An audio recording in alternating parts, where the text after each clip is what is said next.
Welcome, everyone. Today I'm interviewing Shiv Gupta from Incrementors. He's based in Delhi, India. Thanks for your time today, Shiv. Thanks for having me here, Troy. Very excited to be here. And you're the first guest we've had on from India, by the way. Oh, that's awesome. Well, we're both, before we hit record, talking a bit, but yeah, we've both got a love of cricket. So be good when I get out to India eventually. And if you do make it back to Australia, pop down to Tasmania. Yeah, sure. I guess every Indian out there, they love cricket, right? We are big fans of cricket. So, yeah, it would be fun to have you here and have a chance.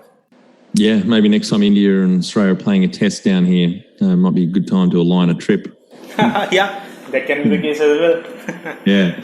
Let's start with how we know each other. So mid-February, you filled out the form on my website to come on as the show as a guest, and I think we've had to shuffle times a few times now, but here we are. Tell our audience a bit about your business, what it does, and how it makes money. All right.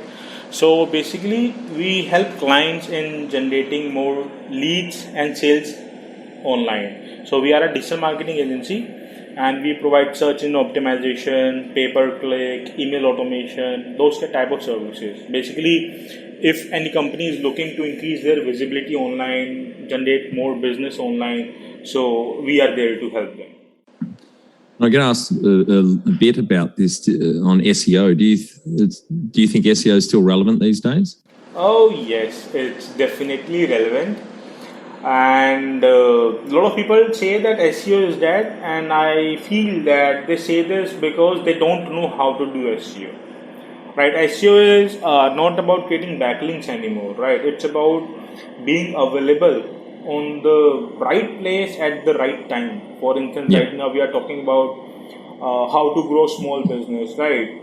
And we are a digital marketing agency. So there can be a case when a small business is listening to a podcast and they see me and they come to my website, right? You'll be giving me probably a link to my website as well, right? So the way SEO works now is to be present at the right places, right? Instead of just creating useless backlinks out there and saying that you are doing ton of work, right? Like Google has evolved, and quality matters, right? Quantity doesn't matter at all. So it's better you create 10 backlinks, but those 10 should be worth it instead of making tons of that.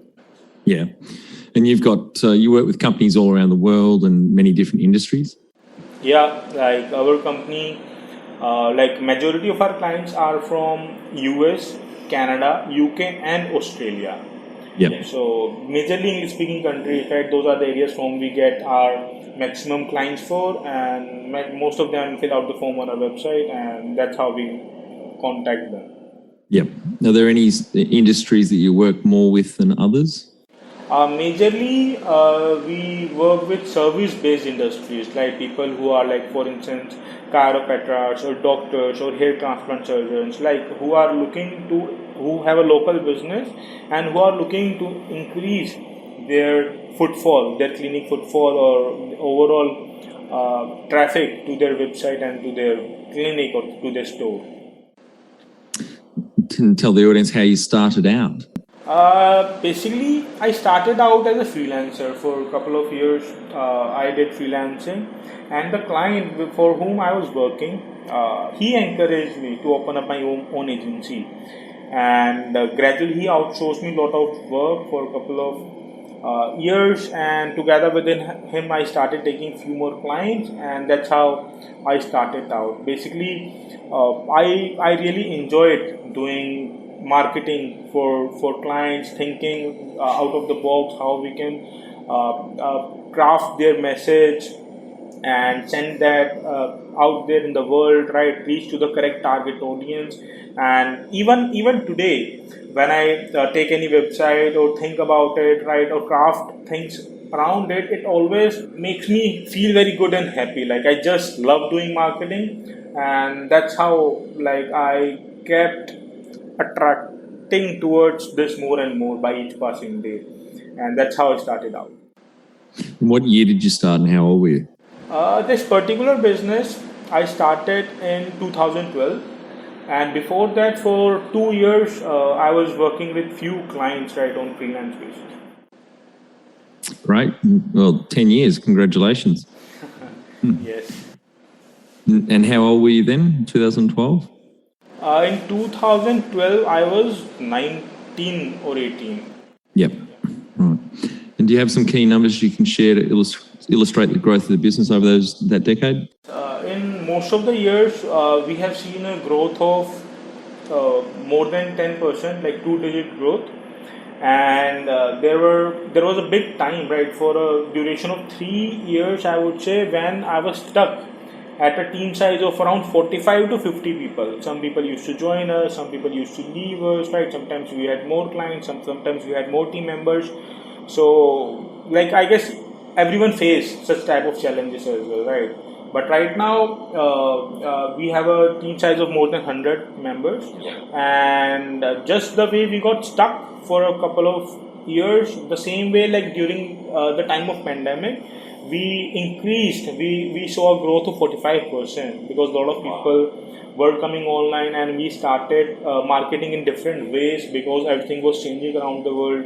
So you see your ups and downs, but on an average, if I say, like we have like two-digit growth every year and a team size of more than 100, which you can measure as a key growth indicator. That's great. Congratulations. And how many people did you start out with? How many full-time equivalents? Yeah, I started with 3 people, including me. So we were just 3 team members, right? It was self-funded system. So like the money which you used to earn from the client, like, was used to pay out the salaries and all the office expenses. Yep. When was the moment you felt like you had succeeded?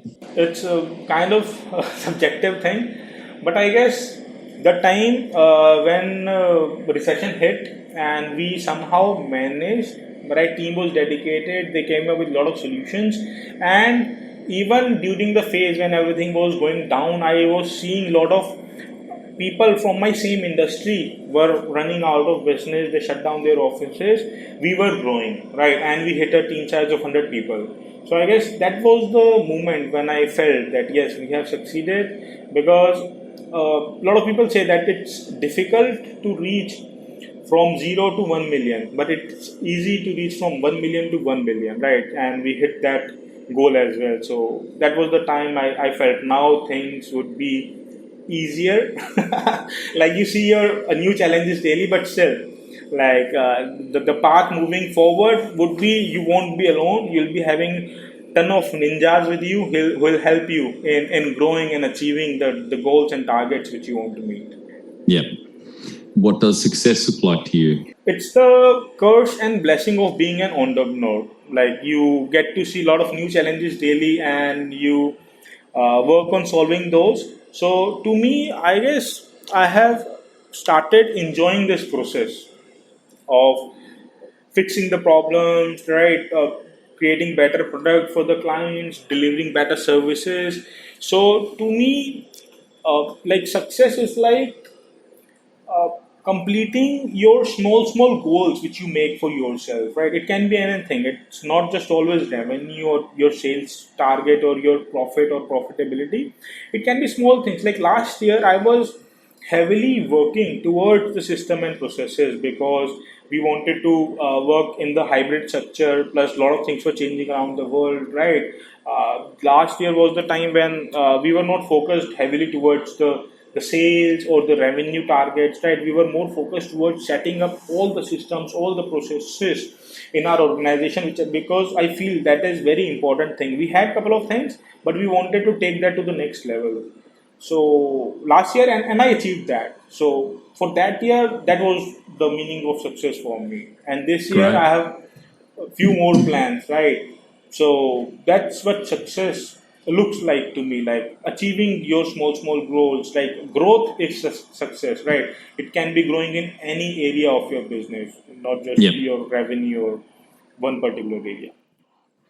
Number one thing you'd recommend to marketing a fast-growing business? The number one thing which I recommend to all the businesses, like, who are growing fast, is, like, It's up to you. You can use any channel: Facebook, Twitter, LinkedIn, Pinterest, Instagram for your marketing purposes, right? You can look out your competitors and see what they are using. Probably that strategy would work for you. But you need to make sure that the messaging which you have, the USP which you have created, the buyer persona which you have created is good, right? Because if you craft your messaging properly, if you are actually talking about the needs, desires and pain of your targeted audience, then like you can choose any platform because audience is everywhere, right? So you can choose any platform and start sending out those messages, and people will start following you, people will start trusting you. Provide them solutions related to the actual problems which they are facing, not just random blogs. So that's what I would say, right? Lot of people, they publish tons of blogs on daily basis, but those blogs are not solving any problem. They are just data copied from other blogs, curated and posted on your own website. So it doesn't work that way.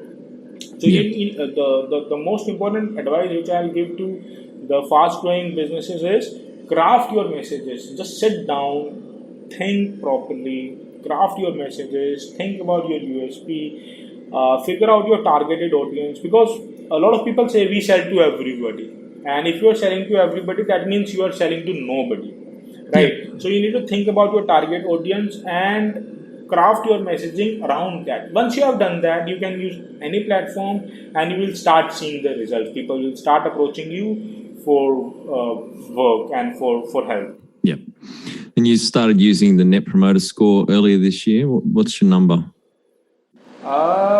Yes, actually, we also use customer lifetime value, and the Net Promote NPS number which we achieved is 76.5, right? Wow. Like 120 clients filled out that form. Yep. And out of those clients, like 95 gave us a rating of 9 and 10, and 22 clients, they gave us in between 6 to 8.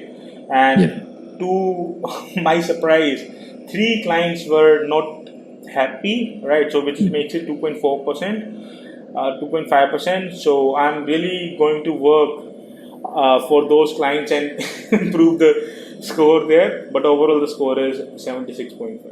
That's great for the audience. It's not a percentage, it's a positive or a negative number. I've written a blog post on the website about how to work it out, which I think I sent through to you. And that's a phenomenal achievement. If you can consistently be in even over 50, positive 50 is really hard to do. So well done. Yeah, thanks a lot. And I guess if anybody is having a negative number, then they'll probably run out of business very soon. So, yes. So they need to start working towards it aggressively, right? Instead of focusing on marketing, they should focus on their products and their customer service and relationship. A lot of people, they just send the reports, right, or send the stuff to the client. They don't communicate. They don't get opportunity to do some sort of social networking, I guess. That's also important thing, right? You need to have some sort of relationship with your customers as well, right? Create couple of touch points, right? I advise, like for instance, in our organization, what we do is we have created different types of touch points with our customers, right? Different type of surveys which we send on monthly basis, right? Or we set out time to ask them what are the other areas where we can help them in their business growth, right? Because all these items help, not just it should not be the transactional relationship, right? Because that doesn't go well, and like everyone lose the interest in that process. But once you have a relationship, it really changes the game. Yep. And funding, excuse me, and funding your business, you mentioned that it sounds like you were just grown through reinvesting profits. You haven't taken on bank finance or investors? No, we haven't taken any bank finance or anything. Like all the money which we generate from the clients, we use that for further marketing and the other business operational expenses. Yep. If you were to start up today with plenty of funding, would you go into your industry? That's kind of tricky. There are a lot of things in the tech space these days. If I would get funding today, like marketing is fun, I enjoy that. So probably yes, I'll choose the same industry, but I'll increase bit of share towards metaverse marketing, because metaverse is the next big thing which is coming out there. So, and we are doing some research towards the marketing of metaverse as well. But yes, that's something where I would like to spend little more time. Then you outline the most stressful point in your small business growth journey so our audience can learn from it. Most stressful point, like you won't believe it, but the most stressful point was, was the time when we were getting tons of clients and it was a chaos everywhere, right? It's very difficult to deliver properly, right? You are recruiting, you are putting your workforce in recruiting more people, training them, then accomplishing the client's goal, and it's very difficult to stop your marketing when you are getting clients, right? So that was the most stressful point. I had to work longer hours. My team was working longer hours. We were working on Sundays as well. Though it's fun, but at the same time, you need to take out some time for yourself as well, right? Yeah. So that's when I understood that all the systems, all the processes should be in place, right? That's even that is the number one tip which I give to any small business, right? Like you cannot just run after marketing and operations, sales and operations, right? Some people don't even do marketing.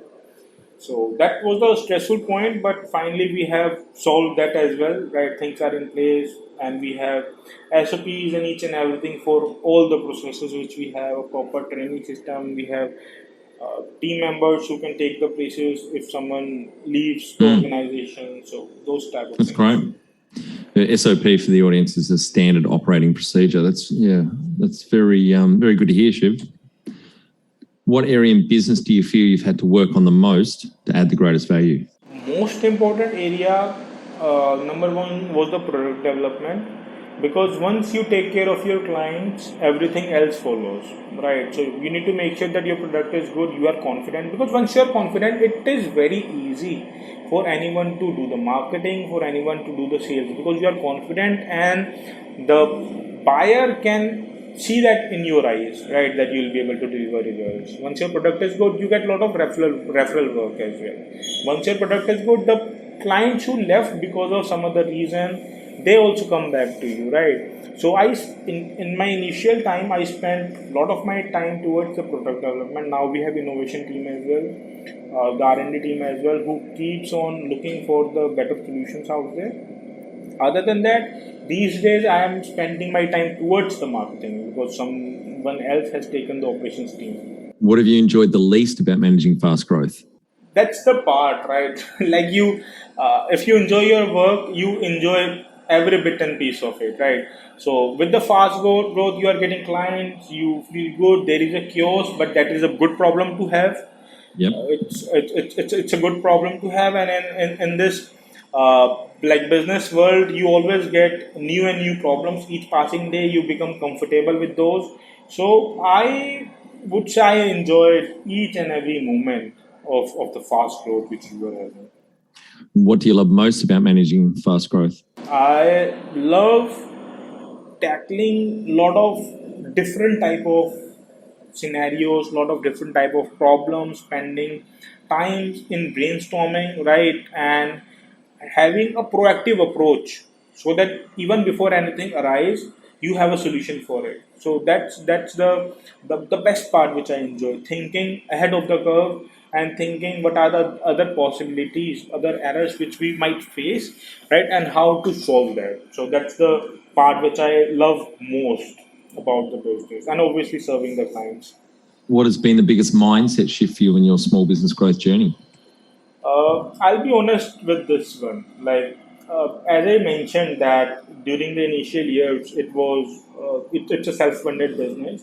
So during the initial years, I hired people like who were looking for very less salary, right? And for the initial years, there was no one in the room who was smarter than me. But later, I realized that the smarter people you have, the better problems they can solve, right? It's a foolish thing to be the smartest person in the room, Yeah. right? Entrepreneurs, they enjoy feeling like God, that anyone comes to them with the problem and they just solve it. They feel like they are very smart, right? But like, to all the entrepreneurs who are listening to this podcast right now, that is the biggest mistake which I have done in my journey so far. You need to hire people who are smarter than you, who have grown business like yours, right? Hire them at a better pay, right? And they will really make your life very easy. And for this, I recommend a book as well, which is Who the Method, the A Method for Hiring. What is the number one habit you think a small business owner needs to develop and maintain? There are a couple of days when, like, business owners don't feel like going to the business, right? And the number one thing, the number one habit which I recommend them is be consistent.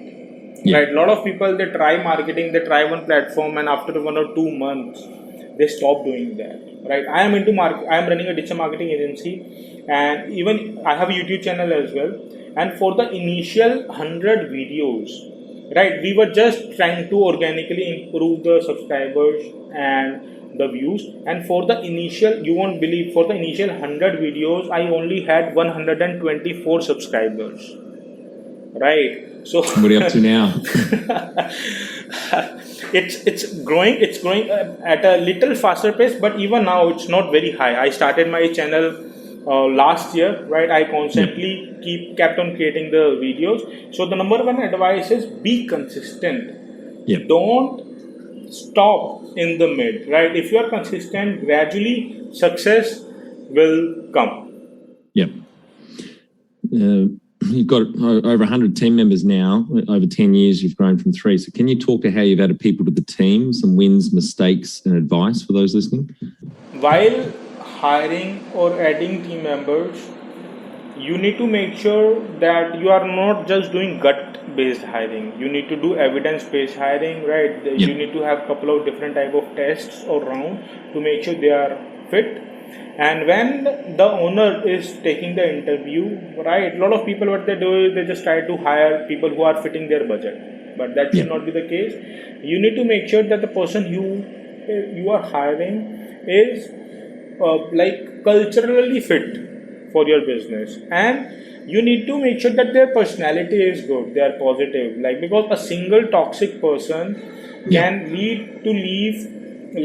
can create a chaos in your organization, and I've seen it, right? Because of one toxic manager, like, even their entire team can resign, right? So you need to make sure that you, like as someone has said, you should take your time while hiring, but if you need to fire someone, be quick, right? Yeah. Hire fast, hire slow, fire fast, right? So I follow that. We have different type of tests which we take, and after every 6 months we go and check them again whether we need to upgrade those, what's the result, what type of people are performing the best. So yes, and a lot of people, what they do is they just pass the hiring process to someone else on their team who is not capable enough on determining the quality or the type of person like which you might need. And they see that hiring is just an easy task, right? But that's not the case. You need to make sure that the person you are hiring is actually good for your organization, because you would have seen, like, even the best performer but with the worst attitude, right, gets fired in some of the cases. So it's not just about the performance. If someone is showing that they have delivered that type of performance in their previous organization, that's a good thing, but you need to make sure that the personality of that person is also good. A lot of people don't look into that. So that's one advice which I'll give. And based upon this, the hiring which I have done, like at a senior level, when I hire someone, it's just like a marriage. I drilled down the entire thing properly, right? I have read more than 10 books for hiring alone, right? Wow. So that I could make sure that the entire hiring process and the entire interview process is streamlined, right? A lot of people, what they do is, if they have an HR or if they have 2 or 3 rounds, And if a person, like I have literally seen this, like if a person has written skydiving in their hobby, in every round, like all the interviewers were asking the same question. Okay, so tell, oh, Yeah. your hobby is skydiving, so tell us a little bit more about it, right? And that's Relevant when, to the job. yeah, that's when you deviate and start hiring wrong people, right? All the interview, all the rounds should have a proper agenda. What exact thing you are going to check, right? Whether you are Yeah. planning to check what's their performance in their previous organization, or maybe their skill set, or maybe their personality, or maybe how they tackle the problems, right? But like it should be different type of agenda while hiring. So those are few things that I would advise to a couple of people, that take your hiring seriously and read couple of books. Evidence-based hiring is another one which I read. Right, that Yeah, would literally encourage you to do evidence-based hiring, not just gut-based. Right, because a lot Yeah. of people, they do gut-based hiring and then they cry. Yeah, and back on attitude, if they've got a shit attitude or they're an arsehole, then your A players are going to start leaving the team if you don't get rid of that bad apple pretty quickly. What are some things you recommend to building a sustainable and kick-ass culture to help with the growth? To a lot of people who think that kick-ass culture is just throwing some parties, right, on a monthly basis, celebrating few birthdays, and your culture is good. It never happens that way. A lot of people just think culture in that sense, right? So I just want to correct all of them. So for a kick-ass culture, right, even even if you don't talk about culture, I think that for a happy environment there are only few parameters which you need to make sure. The first one is that you are challenging your team enough. If you are not challenging them, then gradually down the road they lose all the interest in the work which they are doing, and they will start finding problems in small things, not just with the work, with everything, right? So the first thing is challenge your team enough.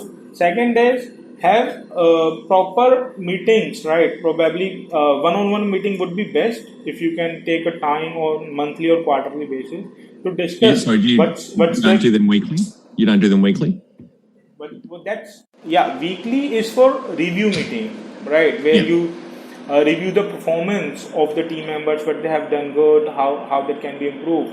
But the one-on-one meeting which I am saying is that is more towards aligning the goals, setting the objectives of the person, trying to understand what they want to achieve and how the company can help them to achieve that goal. Right, and once that is set, then regularly talk about the successes, failures, how we can tweak, what exactly we need to do to recalibrate. For instance, if I want to go from US to Australia, then obviously I need to know my destiny, right? That I want to reach to Australia. Now, during that course of time, there are a lot of more than 100,000 times when the plane recalibrates itself towards the right direction, right? So the weekly meeting is for the recalibration for the correct direction, but that from US to Australia, that type of conversation should be on quarterly basis. That's what I meant. Tell our audience how you've handled balance. I guess I'm not that type of person who can give work-life balance advice, because for me, my life is a holiday. I enjoy my work, right? I'm very passionate about it. Even when I'm sleeping, I'm thinking about my business. Even when I'm at work, I'm smiling and having fun with my team members, or we are having some sort of brainstorming and critical thinking, right? So I really enjoy the process, right? My work is not exactly work for me. So 24/7, my brain is at my office. How much professional development have you invested in yourself over the years? Sounds like it's a lot. If you've read 10 books alone on recruitment, which is the most I've ever heard of a guest here on the cast, you must be big into professional development. Actually, for personal and for the team development, right, the most important thing is getting trained, learning new things. Because if you are learning new things, that keeps your mind motivated and on the right trajectory. If you are learning new things, you start seeing better opportunities and better way of doing the things which you have been doing, right? And that keeps pushing you to do better, to perform better. So for me, the best thing for professional development is having a proper training sessions, reading books, listening couple of podcasts. Like I have heard 2 or 3 of your podcasts as well, and they were very encouraging. Like I learned a couple of things from there as well. So listening to podcasts, reading books, having training courses. If you are struggling with something, just go and get a course. Buy a course about it. Right now, we were just studying about EOS model, right? So there are a lot of things. Just keep on doing, keep on growing. That's the biggest development advice which I can give to anyone. Have you had mentors or coaches along the way? Oh yes. They are very important part of my life. So yes, I have a business coach right from past 2 years, and they have guided me in tons of areas. And apart from that, I keep on enrolling myself in different type of workshops to see what are the different and what are the new things coming out there. What are like you just get opportunity to talk to the best minds out there, right? People who have solved the problem which you are currently trying to solve. So yes, coaches and mentors are a very crucial part. They speed up the process of growth, right? They help you in setting up a lot of things. So yes, I am like they are here to stay with me for my life, right? For my entire life, I'm going to stick with couple of coaches. What do you think is the hardest thing in growing a small business? The hardest thing is understanding and doing marketing. A lot of businesses, they just focus on sales and operations, and they do marketing only when they have free time. Yeah. Right, and that's a challenge in the mindset which I've seen to a lot of businesses. Right, you need to consistently do the marketing. Right, even when a lot of clients are coming to you, that is the best time to do the marketing, because if you are doing marketing at that point of time, you would be choosy.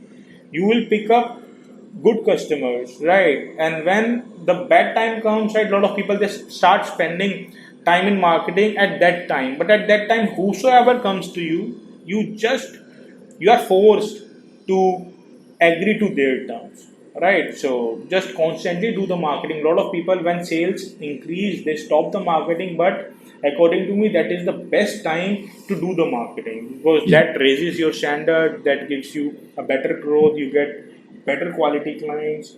So the most important thing is you should be consistent, as I said earlier, and you should be consistent with marketing every day. You should think, what have you done to market your business? Favorite business book which has helped you the most? My favorite business book is Good to Great by Jim Collins. That's Jim a Collins. beautiful book, right? And another one is Competitive Advantage, right? That help, like everyone should read it. It would help you in crafting out your USP. And there is another book, if you really want to go out of the league and try different things, then that's Play Bigger. But Good to Great with Jim Collins is an evergreen book, and everyone must at least read that book. If not, definitely. And then soon after, his first book, Built to Last, and I think Entrepreneurship 2.0 has just come out last year, which is probably a good one to start with, actually, because it summarizes all his books. Yeah. But even they recommend to start with Good to Great. So that's a start, and that's why I took the name of that book, because once you read that, you are bound to buy the other two and the book which came last year. So all the 4 books. Any great podcasts or online learning tools you use for your own professional development? There are a couple of business growth podcasts which I listen to whenever I get opportunity, right, while traveling or doing the things. But everyone has different needs, right? Someone wants to learn sales, someone wants to do marketing. So I would say just try out a couple of podcasts and see which one tunes into, because a lot of people, they like conversation based podcast, some like just one person talking type podcast, right? So it's up to you. Just try out 2-3 podcasts. Right, as soon as you type the word, a lot of popular podcasts would start popping in, and you can go from there. One tool you'd recommend to help grow a small business? Like the one tool which I would say is, like, every small business should try to be as organized as possible. So probably go ahead and start using a task management tool and make it a habit, because once you start growing, right, it very easily things would start going out of control. Yeah. Right, and if you're habitual of using these tools, life would be very easy. So there are a couple of tools out there like Trello, Asana, Bluo, Mavenlink, Teamwork, right? So it's up to you. Just choose whatever works for you and start using that tool, because keeping organized, like, is very important for any small business. Chaos happens very fast. Final and my favorite question: what would you tell yourself on day one of starting out? Day one of starting out, I'll tell myself that follow your instinct, and whatever you are doing, just keep doing that. Right, everything will eventually make sense. Great. Thanks very much for your time today, Shiv. I think the audience get a lot of value out of what you shared with us. Tremendous journey over the last 10 years, from 3 full-time team members to over 100 now, and helping a lot of small businesses around the world. So really appreciate your time. Thanks a lot for having me here, Troy. It was great conversation. I really enjoyed our time. Thanks.